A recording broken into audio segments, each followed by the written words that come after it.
Hello students. So let us do few more questions based on the topic rate of change. So first question is the side of equilateral triangle is increasing at a rate of 2 centimeter per second. तो देखिए यहाँ पर आपको बात हो रही है side की और with respect to time change हो रहा है 2 सेंटीमीटर पर सेकेंड का मतलब with respect to time change हो रहा है और इंक्रीज हो रहा है तो आप चेंज को क्या लोगे पॉजिटिव लोगे। तो पहले हम लिख लेते हैं let side of triangle is x. ठीक है, तो अब जो साइड में चेंज हो रहा है तो मतलब हमें क्या दिया हुआ है D x upon D T. Side को हम एक्स ले रहे हैं तो D x upon D T हमें दिया हुआ है 2। तो what is the rate in its area. तो हमें रेट ऑफ चेंज निकालना है एरिया का। तो एरिया ऑफ इक्विलेटर ट्राइंगल, तो गेम सारी यहाँ पर फॉर्मूलाज की है। एरिया ऑफ इक्विलेटर ट्राइंगल होता है √3/4 साइड स्क्वायर। √3/4 साइड स्क्वायर, तो मैंने यहाँ पर साइड कितनी ली है एक्स ली है तो एक्स स्क्वायर हो जाएगा। तो हमें रेट ऑफ चेंज निकालना है विद रिस्पेक्ट टू टाइम। ठीक है, तो D A upon D T, तो इसका हम डेरिवेटिव लेंगे। तो √3/4 as it is, x square का डेरिवेटिव 2x, क्योंकि हम विद रिस्पेक्ट टू टी कर रहे हैं तो साथ में क्या आएगा D x upon D T. So it becomes √3/4 into 2 और x की वैल्यू आपको क्या दी हुई है 20 की साइड जब आपकी 20 है और D x upon D T is 2। ठीक है, ये 2 2 4 कैंसिल हो गया। Answer is 20√3 centimetre square per second. ठीक है, तो ये आपका रेट ऑफ चेंज आ गया 20√3 सेंटीमीटर स्क्वायर। जी बेटा, नेक्स्ट क्वेश्चन है अ सर्कुलर डिस्क। तो आपको सर्कुलर डिस्क दी हुई है तो हम यहाँ पे बात करेंगे सर्कल की। रेडियस आपको दिया हुआ है 3 सेंटीमीटर, इज हीटेड। तो एक डिस्क थी जिसका रेडियस था 3 सेंटीमीटर, अब आपने उसको कर दिया हीट। तो अब वो एक्सपैंड भी कर सकती है क्यों। ठीक है, अगर वो लाइक कोई प्लास्टिक की है तो वो एक्सपैंड करेगी।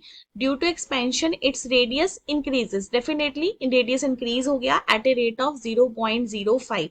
तो रेडियस इंक्रीज हुआ तो हमें यहाँ पर क्या लेना है डी आर। अब विद रिस्पेक्ट टू टाइम जो है चेंज आ रहा है तो D R upon D T, क्योंकि इंक्रीज हो रहा है तो हम पॉजिटिव लेंगे 0.05, पॉजिटिव लिखने की जरूरत नहीं होती। Find the rate at which its area increases. तो area of disc, area of disc कितना होगा पाई आर स्क्वायर। तो हम इसका भी डेरिवेटिव लेंगे with respect to time. So pi into 2r into D R upon D T.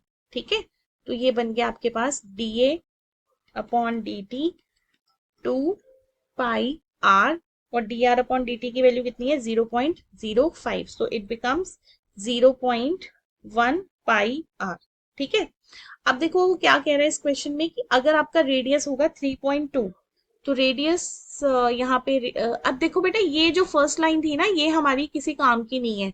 हम कर रहे हैं रेट ऑफ चेंज, तो ये तो एक कांस्टेंट है। मतलब डिस्क का जो रेडियस दिया हुआ था वो कांस्टेंट था। ठीक है, तो हमारा ये फर्स्ट स्टेटमेंट हमारी किसी काम की नहीं है। हमें जस्ट रेट ऑफ चेंज के क्वेश्चंस करने हैं जो उन्होंने पूछा है, find the rate of change. तो हम यहाँ पे रेडियस को क्या पुट कर देंगे 3.2। तो आप इसको पुट करके मल्टीप्लाई करोगे तो 0.32 pi centimetre square per second is your answer. Question number 3, the two equal sides of an isosceles triangle. तो आइसोसेलेस ट्राइंगल्स कौन सी होती हैं जिनकी टू साइड्स होती हैं equal. So first of all we will draw this triangle and where we will take two equal sides. ठीक है, विद बेस बी, तो उसने बेस जो है ये सारा बी दे दिया। अब बेटा आपने 7th ग्रेड में प्रूव किया था कि जो आइसोसेलेस ट्राइंगल की ये जो सेंट्रल लाइन होती है जिसको आप मीडियन बोल देते हो या इसको परपेंडिकुलर बाइसेक्टर बोलते हैं, ये इनको टू इक्वल पार्ट्स में डिवाइड करता है। ठीक है, ये मीडियन परपेंडिकुलर बाइसेक्टर सब कुछ होता है और ये जो बेस को ना टू इक्वल पार्ट्स में डिवाइड करता है, ये आपको ये चीज याद रखनी है। इसमें हम प्रूव नहीं करेंगे 7th ग्रेड का क्वेश्चन, बस आपको ये याद रखना है कि जो मीडियन का सॉरी जो आइसोसेलेस ट्राइंगल का मीडियन है या परपेंडिकुलर बाइसेक्टर है वो बेस को टू इक्वल पार्ट्स में डिवाइड करता है। तो इसका मतलब कि मुझे ये लेना है b/2 और ये भी क्या लेना है b/2। ठीक है, यहीं से क्वेश्चन होगा, अदरवाइज ये क्वेश्चन सॉल्व नहीं हो पाएगा आपका अगर आपको ये चीज नहीं पता तो। क्योंकि इक्विलेटर ट्राइंगल में प्रॉब्लम नहीं आती ना, और मोर ओवर इक्विलेटर ट्राइंगल का क्वेश्चन भी आ जाता है ना। तो अगर वो सीधा सीधा क्वेश्चन नहीं है, जैसे पिछला क्वेश्चन सीधा ही था एरिया बेस्ड था, तो अगर वैसा क्वेश्चन नहीं है तो उसमें भी आप ये वाला कॉन्सेप्ट यूज कर सकते हो। ठीक है, तो डिक्रीज कर रहा है, जो बेस है वो डिक्रीज कर रहा है at a rate of 3 centimetre per second. ठीक है, दोबारा सुनो। The two equal sides of an isosceles triangle with fixed base, बेटा दो साइड्स डिक्रीज कर रही हैं at a rate of 3 centimetre per second. तो आपने साइड कौन सी ली है? Side of isosceles triangle is x centimetre, तो इसमें चेंज आ रहा है तो मतलब dx अपॉन dt, और चेंज क्या है? डिक्रीज हो रहा है तो माइनस हम लेंगे। ठीक है, -3 सेंटीमीटर पर सेकेंड। तो how fast area of decreasing when two sides, when two equal sides are equal to the base. देखो क्या दिया उसने, वो कह रहा है कि what is the rate of change in area when when two sides when two sides are equal to the base. मतलब x और b को आपको क्या लेना है? सेम लेना है, लेकिन वो तो हम लास्ट में लेंगे ना, पहले तो हमें जस्ट एरिया देखना है। एरिया क्या होता है इक्विलेटर ट्राइंगल का? तो इक्विलेटर ट्राइंगल का ऐसे सच तो मेरे पास कोई फॉर्मूला नहीं है, तो अगर मैं सिंपल फॉर्मूला भी लगाऊं तो एरिया ऑफ ट्राइंगल क्या होता है? एरिया ऑफ ट्राइंगल होता है half into base into height. तो बेस तो मुझे पता है, बेस तो मेरा b है, तो हाइट नहीं पता मुझे ना, हाइट कितनी है इसमें। लाइक जैसे मैं इसको AD ले लेती हूँ, तो हाइट तो बेटा हम आइसोसेलेस राइट एंगल ट्राइंगल से निकाल लेंगे, H square minus base square. तो h कितना है यहाँ पे? h आपका x है, ये देखो h आपका x है और बेस आपका b/2 है। तो मैं ये लिख लेती हूँ x square minus b/2 square with square root, perpendicular plus base, perpendicular square plus base square equals to H square. तो इसको हम सॉल्व कर लेते हैं, तो ये बन जाएगा x square minus B square upon 4। ठीक है, सो एलसीएम ले लो, 4x square minus B square upon 4। तो ये जो हाइट थी ना, जिसको हम AD लिख रहे हैं, हाइट को हमने क्या लिया था? AD, तो AD की वैल्यू मैंने यहाँ पे निकाल दी है। तो AD को मैं क्या लिखूंगी? Root 4x square minus B square upon 4। ठीक है, हाइट हमने ये वाली ले ली है। तो फर्दर आप इसको कैसे सॉल्व करेंगे? ये जो 4 का रूट था वो तो बाहर आ जाएगा ना, तो ये बन जाएगा b/2 square root of 4x square minus B square. तो it becomes b/4 square root of 4x square minus B square. तो बेटा ये सिर्फ मैंने एरिया ही फाइंड किया है, अभी मैंने इस क्वेश्चन को सॉल्व करना है।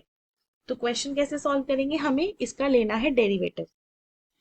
तो देखो बेटा, डेरिवेटिव के लिए जो जो हमारे पास b/4 है ना, ध्यान से देखो बेटा, ये आपकी ट्राइंगल थी और ये आपको बेस गिवन था, और रेट ऑफ चेंज किसका हो रहा था? रेट ऑफ चेंज हो रहा था x का। ये वाला मतलब x, ये जो इसकी साइड वाली जो दो साइड है ना वो कम ज्यादा हो रही हैं, लेकिन जो b है ना दैट इज योर कांस्टेंट, क्योंकि उसने ये फिक्स कर दिया, उसने ये गिवन दे दिया। तो यहाँ पे जो b/4 है ना, ये b/4 किसका काम करेगा? कांस्टेंट का काम करेगा, तो इसको नहीं आपने छेड़ना। आपने b/4 को एज इट इज रखना है, और डेरिवेटिव किसका लेना है? इसका, रूट वाले फंक्शन का, मतलब 4x square minus B square का डेरिवेटिव लेना है। ये पॉइंट नोट करो कि जब भी आपको कोई चीज गिवन होती है ना, रेट ऑफ चेंज जिसका दिया होता है उसको वेरिएबल लेना होता है। जो जैसे यहाँ पे बी गिवन थी, साइड बी की जगह पी हो सकता था, 5 हो सकता था, कुछ भी हो सकता था, तो वो आपने कांस्टेंट लेना है। तो मैं इसका जब डेरिवेटिव लूंगी ना, तो ये b/4 और इसका डेरिवेटिव लोगे तो आपके पास क्या आ जाएगा? 1/2 root function into derivative of function. ठीक है, d/dt of 4x square minus B square. Right, तो ये बन गया आपके पास b/8 root 4x square minus B square. अब 4x स्केयर का डेरिवेटिव क्या आएगा? 4x स्केयर का डेरिवेटिव होगा 8x, और बी स्केयर का डेरिवेटिव हो गया 0। और क्योंकि हम x का derivative with respect to t ले रहे हैं, तो साथ में dx अपॉन dt भी आएगा। राइट, और आपको बिगिनिंग में बोला था कि rate of change of x, rate of change of x कितना दिया हुआ, जो कि डिक्रीजिंग था, मतलब dx अपॉन dt की वैल्यू हमें कितनी दी हुई थी? It was -3, -3 centimetre per second. तो मैं यहाँ पे इसको क्या पुट करूंगी? -3। राइट, तो इसको हम पुट कर देते हैं -3, b/8 root 4x square minus B square 8x, और मैंने इसको क्या पुट कर दिया? -3। और उसने क्वेश्चन में ये भी बोला था कि जो x और b है आपको वो दोनों क्या लेने हैं? सेम लेने हैं। तो साइड और बेस आपने लेना है सेम, तो x और b को सेम लेना है, तो यहाँ पे x की जगह पे भी आप क्या पुट कर दोगे? b। ठीक है, तो ये आ जाएगा 8 3 -24 बी एक्स, ये है ना आपकी statement, upon 8 4x² minus b²। तो x की जगह पे हम क्या पुट कर देंगे, b पुट कर देंगे, b into B, 8 into 4b² minus b²। तो ओवरऑल हमारे पास आंसर आ जाएगा कटिंग करके -3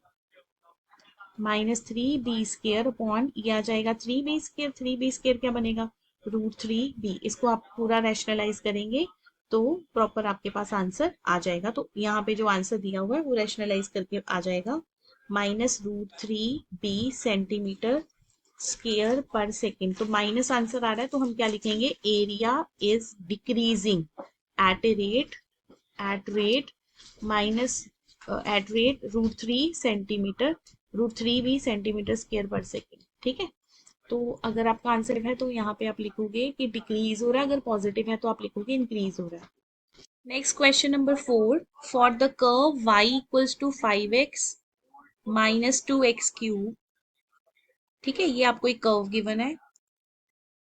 if x increases at a rate of 2 unit per second, मतलब ये जो लाइन है इसका मतलब है dx अपॉन dt दिया हुआ है और इंक्रीज कर रहा है, तो हम क्या लिख देंगे उसको, 2 यूनिट पर सेकेंड, मतलब dx upon dt is 2 unit per second. How fast is the slope of a curve. तो बेटा सबसे पहले तो देखो, ग्रेड +1 में आपको बताया था कि जो स्लोप होती है हमारे पास वो किसके इक्वल होती है।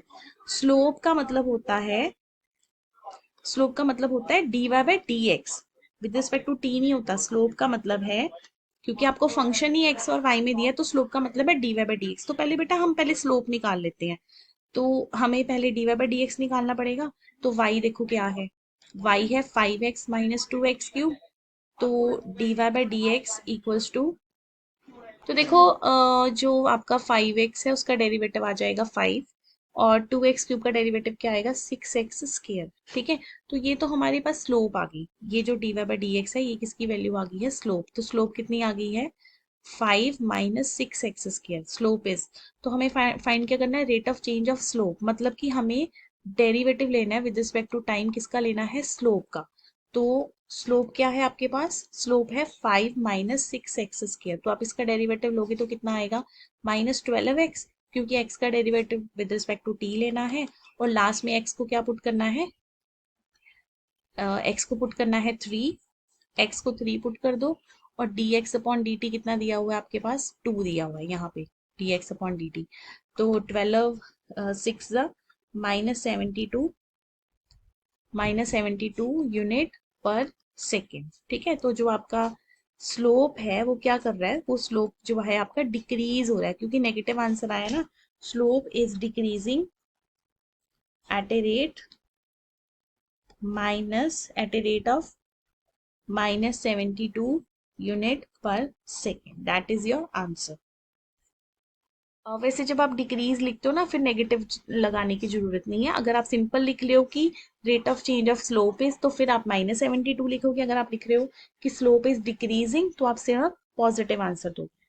जी बेटा, लास्ट क्वेश्चन देखो, find the point on A curve, हमें पॉइंट फाइंड करना है, for which abscissa and ordinate at a change at a same rate. तो बेटा देखो, एब्सिसा किसको बोलते हैं, एक्स एक्सिस को, और ऑर्डिनेट किसको बोलते हैं, वाई एक्सिस को। तो वो कह रहा है कि for which abscissa and ordinate दोनों सेम रेट पे चेंज हो रहे हैं, मतलब dx अपॉन dt किसके इक्वल होगा, dy अपॉन dt के।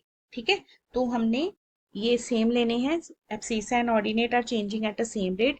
तो अब देखो आपके पास ये है कर्व है y square equals to 8x plus 8।